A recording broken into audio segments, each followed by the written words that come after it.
அதுக்கு என்ன பதில்?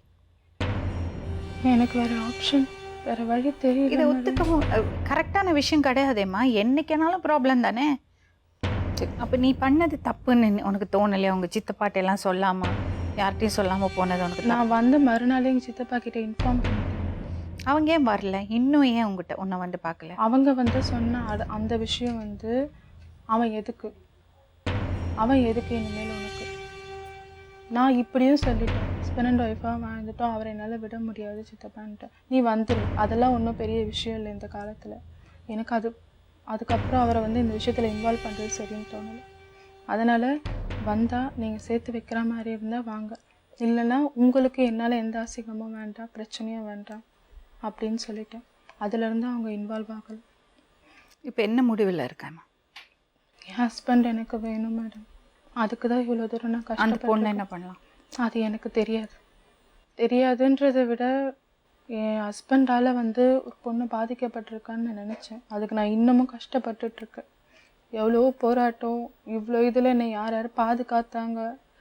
இந்த 6 மாதமாக நல்ல சாப்பாடு கிடையாது, நல்ல ட்ரெஸ் போடலை, நிம்மதியாக ஒரு நிமிஷம் படுத்து தூங்க மாட்டேன், அப்படி அலைஞ்சிருக்கேன். அந்த ஒரு முட்டாள்தனத்தால் தான் இப்போவும் நான் கஷ்டப்படுறேன். சரி, இப்போது என்னோடய சைட்லேருந்து ஐ வாண்ட் டு ஒன்று அட்வைஸ் பண்ணணும்னு நான் நினைக்கிறேன். கரெக்டான அட்வைஸ். உனக்கு 2 ஆப்ஷன் இருக்குது சொன்னேன்ல. ஒன்று வந்து இதுக்காக போராடும்போது நீ தான் முதல் மனைவின்னு நீ ப்ரூவ் பண்ணணும். அதுக்கான விஷயங்கள் எல்லாம் நீ சேகரிக்கணும். ஆனால் இதெல்லாம் இருந்தாலும் உன் ஹஸ்பண்ட் வந்து உண்மையானவர் இல்லைன்னா வாழ்க்கை பூராவே போராட்டமாக தான் இருக்கும். பரவாயில்ல மேடம், அதுதான் என் தலையில் எழுதியிருக்குன்னா அதெல்லாம் சும்மா, அதிலெல்லாம் எனக்கு நம்பிக்கையே கிடையாது. அடுத்தது இன்னொரு ஆப்ஷன். சரி, நடந்து போச்சு, ஏதோ ஒன்று இடையில மிஸ் ஆகிட்டே இருக்குது. நீ சொல்கிறது 100% என்னால் நம்ப முடியலை. I am not convinced.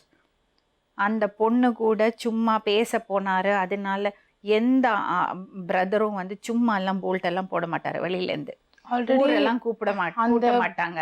அவ அடமெண்ட் அதெல்லாம் எனக்கு எங்கேயோ ஒன்று இடிக்குது. இருமா, எங்கேயோ ஒன்று இடிக்குது.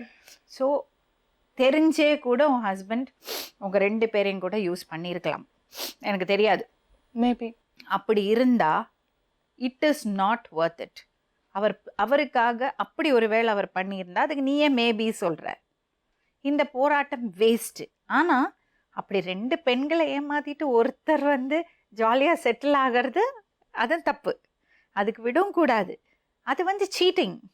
அது வந்து நீ சட்டப்படி அணுகணும். ஆனால் அப்படி சீட் பண்ணுறது ஒருத்தருக்காக உன் வாழ்க்கையை நீ பாழாக்கிக்கிறது வந்து அர்த்தங்கட்டத்தனம். நான் 2 பொண்டாட்டியாக வாழ்ந்தாலும் வாழ்வேன், ஆனால் காலம் பூரா நான் ஸ்ட்ரகிள் பண்ணுவேன், ஆனால் இதுலேருந்து வெளியே வர மாட்டேன்னு சொல்கிறது முட்டாள்தனம். ஏன்னா அவங்க சொந்தம் பந்தம் யாருமே உன்னை ஏற்றுக்க மாட்டாங்க. ஸோ கடைசி வரைக்கும் உனக்கு போராட்டம் தான். உனக்கு குழந்தைங்கள் பிறந்தாலும் அதுங்களுக்கும் போராட்டம் தான். உங்கள் பேர் என்னம்மா? பேர் செல்வ பாக்கியம் மேடம். எவ்வளோ பசங்க உங்களுக்கு? எனக்கு 5 பிள்ளைங்க. சரி, இந்த பிள்ளை என் பொண்ணு தான். உங்கள் புருஷம்மா? புருஷன் ஹைதராபாத்தில் இருந்தார். இப்போ ஒரு பிள்ளையெல்லாம் என்னால் முடிஞ்ச அளவு போட்டு கல்யாணம் பண்ணி கொடுத்துட்டேன்.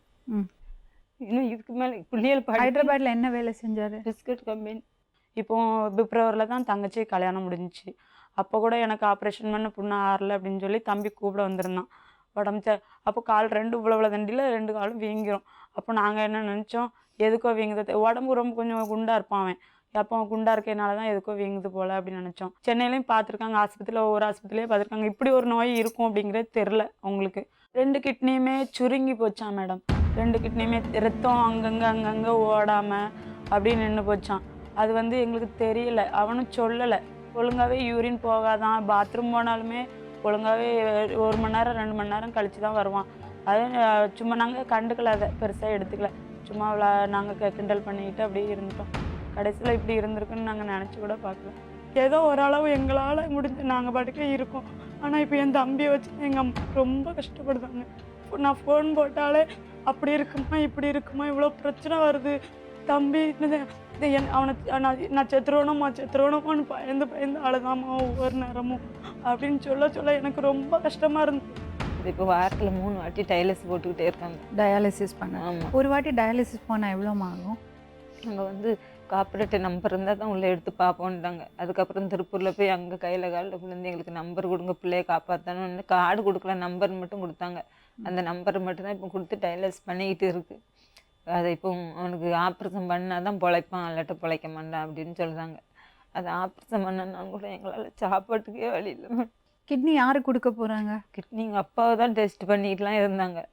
அவங்க அப்பா என்னால் முடியாது, கொடுக்க முடியாது அப்படின்னு சொல்லி ஏன் அவங்க கொடுக்க பயப்படுறாங்க? முடியாதுன்னு சொல்லிட்டு அங்கே ஹைதராபாத்தை பார்த்து எங்கள் அம்மா யார்கிட்டையுமே சொல்லாமல் வந்துட்டாங்க. அவரோட செட் ஆகுறதா கன்ஃபார்ம் ஆச்சா? அவருக்கு வந்து அவங்களுக்கு வந்து ஏ குரூப்பு, இவருக்கு ஓ குரூப்புங்க அங்கே வைக்கலான்னு சொன்னாங்க. அதெல்லாம் சரி, அப்போ எனக்கு செட் ஆகலை, என் ரத்தத்தை எடுத்து பார்த்தது. அப்போ அவங்களுக்கே வைங்கன்னு சொல்லி எல்லா டெஸ்ட்டுமே எடுத்துக்கிட்டு தான் இருக்கோம். இப்போ இவங்க கிட்ட நாள் நெருங்க அவருக்கு பயம் கொடுத்துட்டு என்னமோ அவர் முடியாதுன்னுட்டாரு.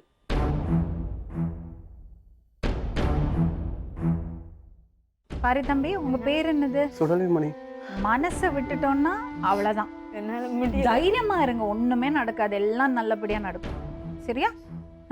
அதுக்கு என்னன்னா முதல்ல வந்து தைரியமா இருக்கணும். ஏன்னா மெடிக்கல் ஃபீல்டு வந்து அவ்வளோ அட்வான்ஸ் ஆயாச்சு. இப்போ கிட்னி டிரான்ஸ்பிளான்ட் எல்லாம் ரொம்ப இதாக பண்ணுறாங்க. ஆனால் ஃபார்மாலிட்டிஸ் ஜாஸ்தியாக இருக்குது.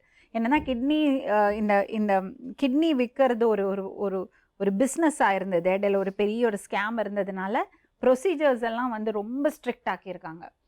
அதெல்லாம் நீங்கள் தாண்டிட்டீங்க. உங்கள் அப்பாவோட கிட்னி சூட் ஆகும்னு சொல்லிட்டாங்க. நீங்கள் பெரிய இது கஷ்டத்தை நீங்கள் தாண்டி வந்துட்டீங்க. இன்னும் உங்களுக்கு ஆப்ரேட் பண்ணி அது சரியாக வரணும், அவ்வளோதானே? அதுக்கு மனசுக்கு தைரியம் இருக்கணும். உங்களுக்கு மட்டும் இல்லை, உங்களுக்கும் மனசுக்கு தைரியம் வேணும். அவனை முதல்ல பையன் வேணும்னு அவ்வளோக்குள்ள நாங்கள் எல்லாரும் அவ்வளோதான் தூக்கி தூக்கி சமைப்போம். அவனுக்கு இப்படி ஒரு நிலமைங்கும் போது எல்லாத்துக்கும் கஷ்டமாக இருக்குது. உனக்கு என்ன சிம்டம்ஸ் இருந்தது தம்பி? உடம்புலி இருந்தது மேடம். ம். உடம்புலி தலையில் கிருன்னு இறையும். ம். அதுதான் ஆஸ்பத்திரி போய் சின்ன சின்ன ஆஸ்பத்திரி போய் பார்த்துட்டு இருந்தோம். பாத்ரூம்க்கெல்லாம் போகும்போது கஷ்டமா இருக்குமா? ஆமா, யூரின் போகாது, பாஸ் urine ஆகாதா? போகாது. மோஷனும் பாஸ் ஆகாதா? ஆமாம். இப்போ ஒரு மாதம் தான் ரொம்ப இதாகிட்டு. ம். இப்படி போய் ஆஸ்பத்திரியில் போய் காமிச்சதில் தான் இதாக ரொம்ப சுயநிலையும் இல்லாமல் போயிட்டு மறுபடியும். கை காலெல்லாம் வீக்கம் எடுத்துருச்சு. நம்ம கால் வீங்குச்சு.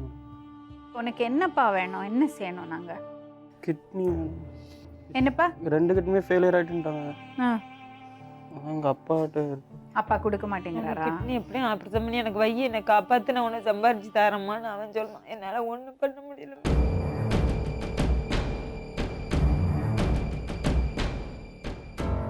நீங்க கிட்னி கொடுக்கறதுக்கு நீங்க தயாரா? சம்மதமா உங்களுக்கு? நான் சம்மதி தான் வச்சுருந்தேம்மா. இப்ப சம்மதமா உங்களுக்கு? சம்மதம் தான். எனக்காக சொல்லக்கூடாது, நான் யாரும் உங்களை கட்டாயப்படுத்தக்கூடாது, கட்டாயப்படுத்தவும் மாட்டோம். சரி. ஆனா நீங்க கொடுக்கறதுக்கு தயார்னா ஆப்ரேஷனுக்கு செலவுக்கு என்ன பண்ண முடியும்னு நாங்க ஏற்பாடு பண்ணலாம். நாங்க மக்கள்கிட்ட கேட்கலாம், கோரிக்கை வைக்கலாம், தெரிஞ்சவங்கள்ட்ட எல்லாம் பேசி உங்களுக்கு ஏதாவது ஹெல்ப் பண்ணி பையனோட ஆப்ரேஷனுக்கு ஏற்பாடு பண்ணலாம். ஆனா உங்களுக்கு கிட்னி கொடுக்க விருப்பமான்னு எங்களுக்கு தெரியணும் இல்லையா? விருப்பமாக தான் இவ்வளோ நாள் இருந்தது. ஏன் திடீர்னு போனீங்க? இப்போ கொஞ்சம் நம்ம குடிக்கிறனால சரியாக இருக்காது கிட்னி அப்படின்னு சொல்லி ஆளுக்கு சொன்னாங்க. ஆளுங்க சொல்றதெல்லாம் கேட்காதீங்க. பண்ணலாமே பெறப்படாதுன்னு தான். டாக்டர் தான் செக் பண்ணி சொல்லணும், நீங்க மற்றவங்கள்ட்ட எல்லாம் கேட்கக்கூடாது. நீங்க இப்போ குடிக்கிற பழக்கம் இருக்கா? ஆமாம். இப்போ 2 வாரமா குடிக்கிறீங்களா? இல்லை, அதுக்கு முன்னாடியே குடிப்பேன். இல்லை, அப்புறம் நிறுத்தி இருந்தீங்கல்ல, குடிப்பழக்கத்தை நிறுத்தி இருந்தீங்கல்ல, ஆமாம். இப்போ 2 வாரமா குடிக்கிறீங்களா? இல்லை, இப்போ குடிக்கல.